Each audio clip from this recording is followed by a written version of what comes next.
नमस्कार, स्वागत है आप सभी का टीवी 27 न्यूज पर। आपके साथ मैं हूं शिवानी ठाकुर। उत्तर प्रदेश के बुलेटिन की शुरुआत करेंगे। राम मंदिर निर्माण समिति की 2 दिवसीय बैठक शुक्रवार को मंदिर परिसर में संपन्न हो गई। बैठक की अध्यक्ष वैज्ञानिकों के मुताबिक ये तभी संभव हो पाएगा जब मंदिर की सबसे ऊपर वाली चोटी बनकर तैयार हो जाए, जिसमें अभी वक्त है। रामलला की प्राण प्रतिष्ठा के बाद से ही अयोध्या में भक्तों की भीड़ उमड़ती रही है और ऐसे में रामनवमी पर भी लाखों की संख्या में वहां पर श्रद्धालुओं की भीड़ उमड़ेगी, ऐसी कयास लगाए जा रहे हैं। इसी को लेकर के एक अहम बैठक हुई जिसमें तमाम चीज़ें और उपलब्धियां भक्तों के दर्शन को सुचारू रूप से कराने के लिए उपलब्ध कराई जा सके, इसको लेकर भी अहम चर्चा हुई। जिसके बाद पूरी जानकारी के साथ हमारे साथ अमरेंद्र प्रताप सिंह फोन लाइन पर जुड़ गए हैं। अमरेंद्र, पूरा माजरा क्या है? रामलला के ललाट पर कहा जा रहा है कि सूर्याभिषेक होने में अभी 2 साल का वक्त और भक्तों को इंतजार करना पड़ेगा। देखिए, ऐसा ना, क्योंकि राम मंदिर अभी बन रहा है, पूरी तरह तैयार नहीं है।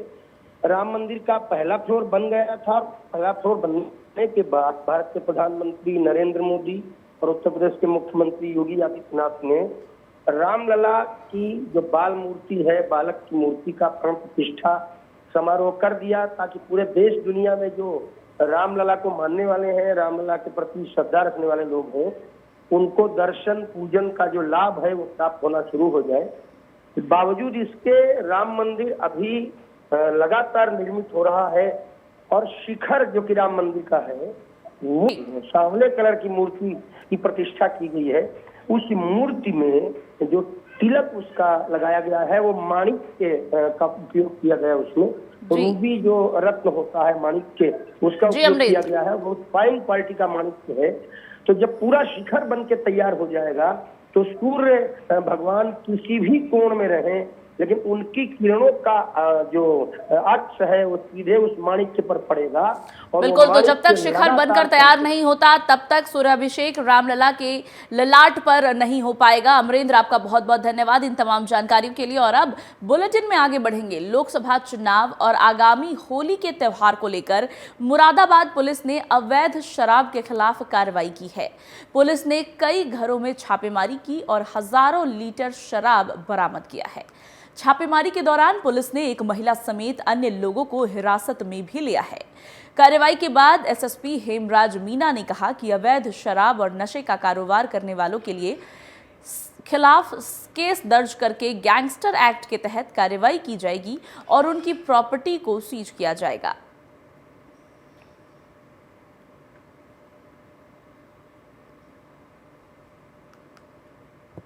देखिए, आज थाना सिविल लाइन के अंतर्गत पैरामिलिट्री फोर्सेस के साथ में और एसपी सिटी और एससीओ सिविल लाइन, सीओ कोतवाली और अन्य सभी थाना प्रभारी और बाकी चौकी इंचार्ज और उनके साथ में जो आदर्श कॉलोनी जो कि बातू जो ट्राइब्स यहाँ पर रहती है और यहाँ पे अक्सर ये सूचना मिलती है कि वहाँ पे इलीगल शराब बनाई जाती है।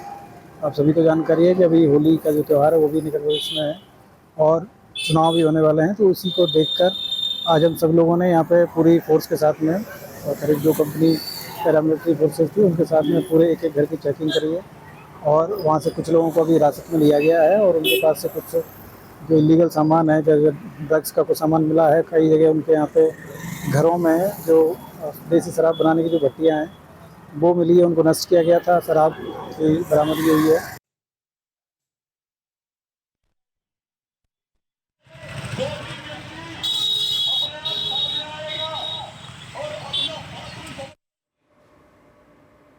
लोकसभा चुनाव का बिगुल बज चुका है। जहां राजनीतिक दल अपनी अपनी तैयारियों में जुटे हैं, तो वहीं पुलिस प्रशासन भी आयोग की गाइडलाइन के मद्देनजर पूरी तरह से अलर्ट मोड पर है। कुछ इसी तरह से मुस्तैदी यूपी के रामपुर में भी देखने को मिली। रामपुर में 3 थानों में मुस्तैदी देखने को मिली। वाहन चेकिंग के दौरान प्रशासन को बड़ी कामयाबी भी मिली। प्रशासन ने वाहन चेकिंग के दौरान 14,49,000 की नकदी बरामद की है।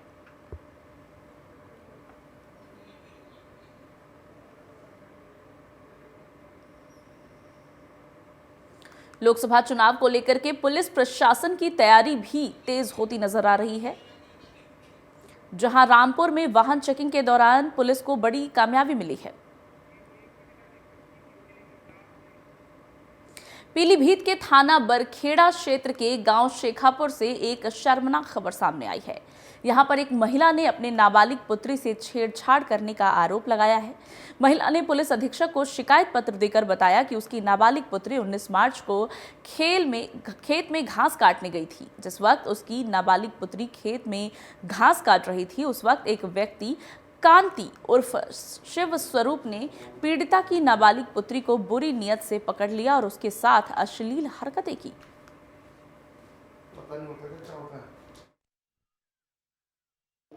समस्या ये है कि ये लड़की हमारी अपने खेत पर घास काटने के लिए गई थी।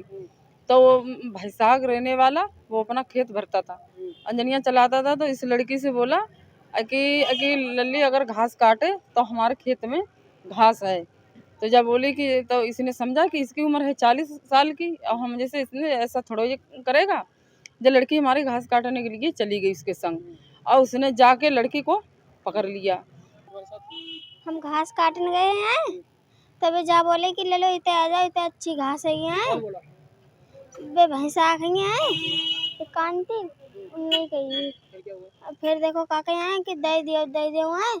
तो हमने के अपने घर कहीं गए हैं, कहीं की देखो कागज तो कहीं की पकड़ाबो हैं। फिर तो कागज हमने के अभी अपनी बड़ी अम्मा से कह दिए हैं कि अगर तू चिल्लानी अगर तो हमने मारा फोटो।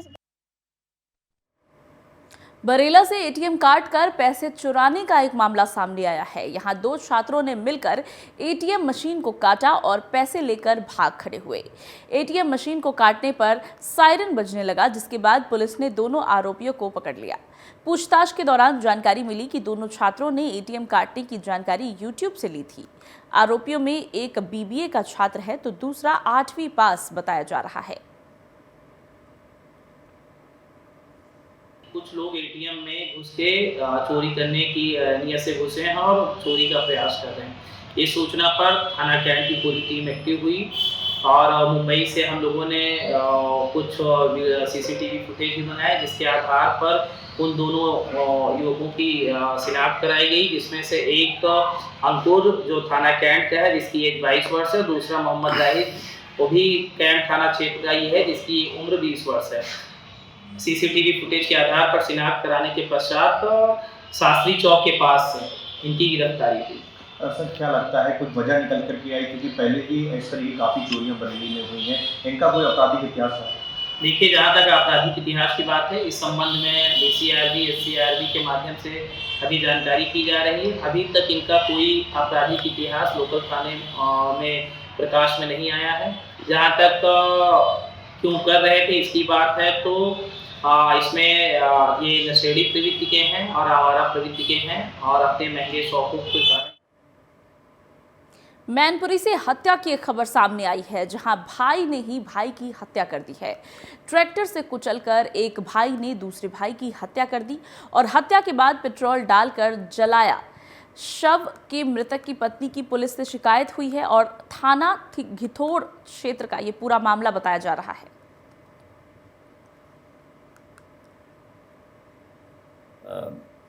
देखिए, ये एक कमल किशोर है जो ग्राम ताहरपुर थाना घिरोर के रहने वाले हैं और ये शराब पीने का आदी है और उसी से रुष्ट होकर के ये घर से निकला था ट्रैक्टर लेकर के कि मैं आत्महत्या करने जा रहा हूँ। उसी को पीछा करते हुए उसका छोटा भाई जो विवेक उर्फ धनपाल है वो पीछे करते हुए मोटरसाइकिल से गया, तो मोटरसाइकिल को खड़ी करके और ट्रैक्टर को रोकने का प्रयास किया और जैसे ही रोकने का प्रयास किया, चाबी खींचने का प्रयास किया तो ट्रैक्टर के नीचे आ गया और उसकी चोटें आई। उसको तत्काल अस्पताल ले जाया गया जहां उसको डेड डिक्लेयर कर दिया गया। उत्तर प्रदेश के मुख्यमंत्री योगी आदित्यनाथ का आज गोरखपुर दौरा होने वाला है, जहां गोरखपुर में मुख्यमंत्री कई कार्यक्रमों में शामिल हो सकते हैं। गोरखपुर से दिल्ली के लिए सीएम रवाना होंगे, जिसके बाद बीजेपी केंद्रीय चुनाव समिति की बैठक में भी शामिल होंगे।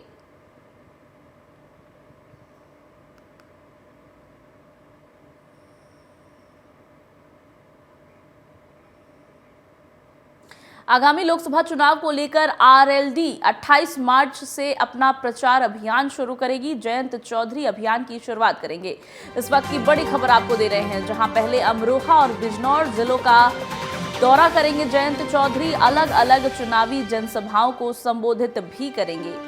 इस वक्त की बड़ी खबर, बड़ी जानकारी सामने आ रही है, जहां आरएलडी जल्द ही अपने चुनावी प्रचार की शुरुआत करने वाली है। 28 मार्च से आरएलडी प्रचार अभियान की शुरुआत करेगी। जयंत चौधरी इसकी शुरुआत करेंगे और अलग अलग जगहों से जहां इस कार्यक्रम को आगे बढ़ाने का प्लान बनाया गया है, लेकिन अभियान की शुरुआत जयंत चौधरी के हाथों होनी है और पहले अमरोहा और बिजनौर जिलों का जयंत चौधरी दौरा करेंगे।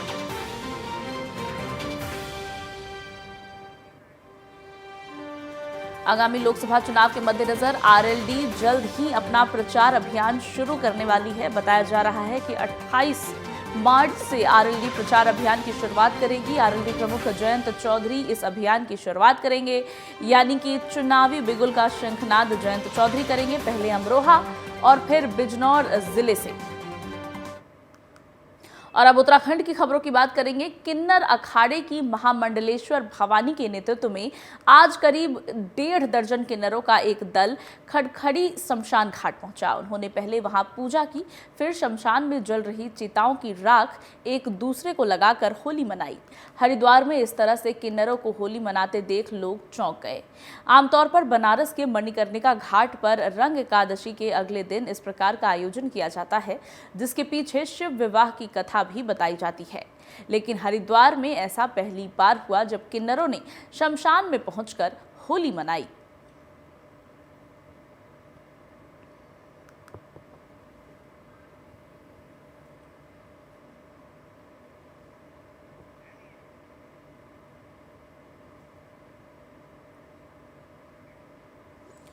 हरिद्वार में खड़खड़ी शमशान घाट में किन्नरों ने होली मनाई है और जिस तरह की होली यहाँ मनाई गई है, केवल बनारस में मणिकर्णिका घाट पर इस तरह की होली मनाई जाती है, जहाँ चिताओं की राख को अपने शरीर में लगा करके किन्नरों ने यहाँ पर होली मनाई है। और ये पहली बार है जब हरिद्वार में इस तरह से होली मनाई गई।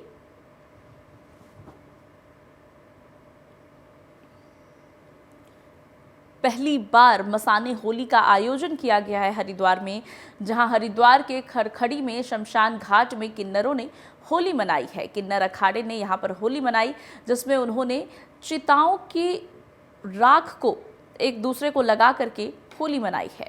इस तरह की होली बनारस के मणिकर्णिका घाट पर मनाई जाती है। ये पहली बार है जब हरिद्वार में भी इस तरह से होली मनाई गई।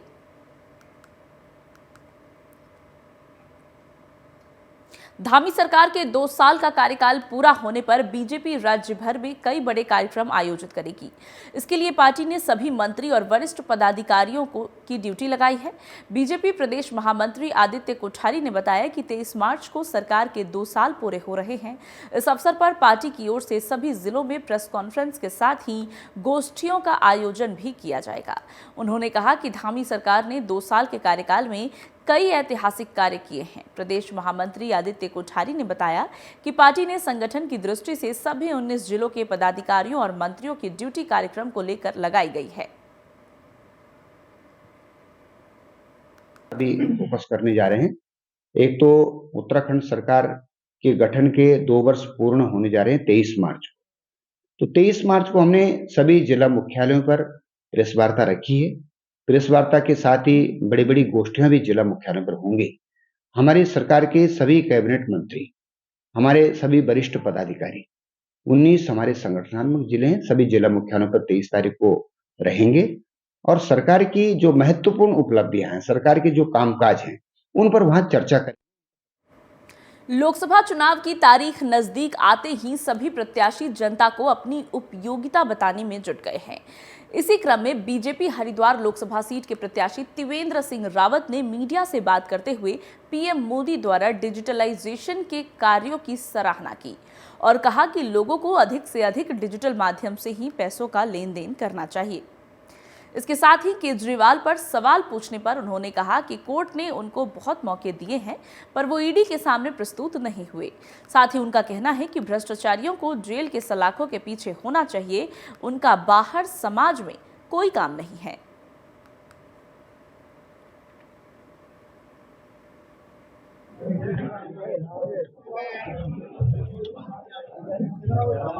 मेरी यानी भाई मेरी नहीं यानी तो भाई ये कितनी आइडिया है यार कि हमको डिजिटल टेक्नोलॉजी का इस्तेमाल करना चाहिए। अरे यार तुम मेरी जगह आके देखो, पेमेंट कहीं करना है। अगली खबर लक्सर से है, जहां 2016 में कारोबार में साझेदारी को लेकर कुछ लोगों ने अकौड़ा खुर्द निवासी करुणेश उर्फ बुन्नू पुत्र राजकुमार और उनके साथी अनिल उर्फ काला पुत्र सतपाल निवासी रोड लक्सर पर गोलियां चलाकर दोनों की हत्या कर दी थी।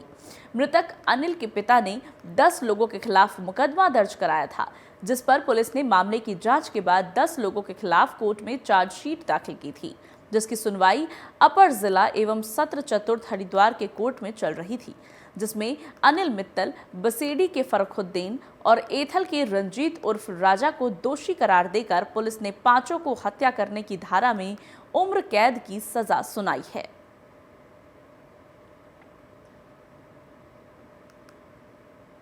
पहले मेरे 2 बच्चों को गोली मारी थी और 2 बच्चों को गोली मारने के बाद में मैं कोर्ट से पर ही वो चल रहा था मेरा, भाई मैं इंसाफ होगा, लेकिन लेट हुआ। और जी मैं कोर्ट का धन्यवाद करता हूँ जो भी कुछ किया, लेकिन मैं अगर भी जहाँ तक मेरी कोशिश होगी वहाँ तक मैं अपनी पूरी भाग दौड़ करूँगा। भाई कर्नेश था, वो अपने पैसे मांगने गया, उन्होंने बहुत बुरी करके हत्या करी, 8 गोली लगाई। बाकी हम भगवान जी का अर्चना लगा रखी थी अपनी, और भाई हमारा इंसाफ मिला। 8 साल तक हम दर फिरते हैं, भटकते फिरते हैं। हाई कोर्ट में बहुत चक्कर कटे, ज़िले में बहुत चक्कर कटे। आज ये 8 साल बाद हमारी भगवान जी ने बहुत अच्छी सुनी, और कोर्ट का भी हम धन्यवाद करते हैं जी कि बड़े बड़े धुरंधर लोग हमारे पास आए कि कुछ सोच लो।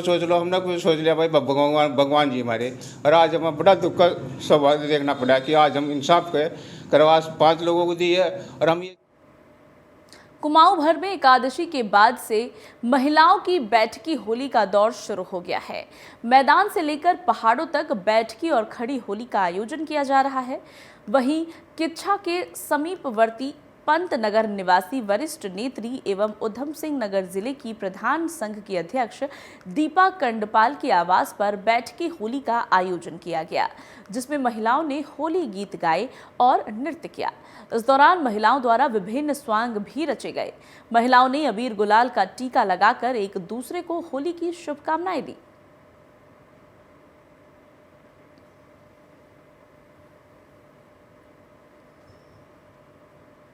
पे एकत्रित हुए हैं। बहुत अच्छा सुंदर नृत्य हो रहा है और बहुत अच्छे कार्यक्रम हो रहे हैं। और जो हम महिलाओं की ड्रेस है वो आप देख ही रहे हैं कि कितनी सुंदर ड्रेस पहनी है लोगों ने।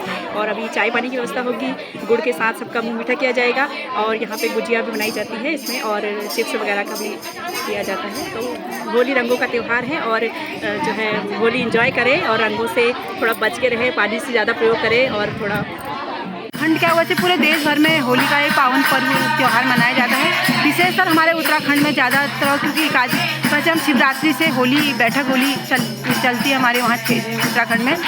बसंत पंचमी से भी इसका ज़्यादा वो होता है। अब एकादशी से कल हमने होली शुरुआत की, कल एकादशी का व्रत भी था और सभी क्षेत्र में होली की बहुत धूमधाम से होलियाँ मनाई गई। आज दूसरी होली है, द्वादशी की होली। मेरे घर में इसका आयोजन किया जा रहा है और समस्त मेरे गांव पड़ोस की महिलाएं सब बहुत खुशी से, बड़े हर्ष उल्लास से इस त्यौहार को मना रही हैं। किन्नर अखाड़े की महामंडलेश्वर भवानी के नेतृत्व में आज करीब 1.5 दर्जन किन्नरों का दल खड़खड़ी शमशान घाट पहुंचा। उन्होंने पहले यहां पूजा की, फिर शमशान में जल रही चिताओं की राख एक दूसरे को लगाकर होली मनाई। हरिद्वार में इस तरह से किन्नरों को होली मनाते देख लोग चौंक गए। आमतौर पर बनारस के मणिकर्णिका घाट पर रंग एकादशी के अगले दिन इस प्रकार के होली का आयोजन किया जाता है, जिसके पीछे शिव विवाह की कथा भी बताई जाती है। लेकिन हरिद्वार में ऐसा पहली बार हुआ जब किन्नरों ने शमशान में पहुंचकर होली मनाई।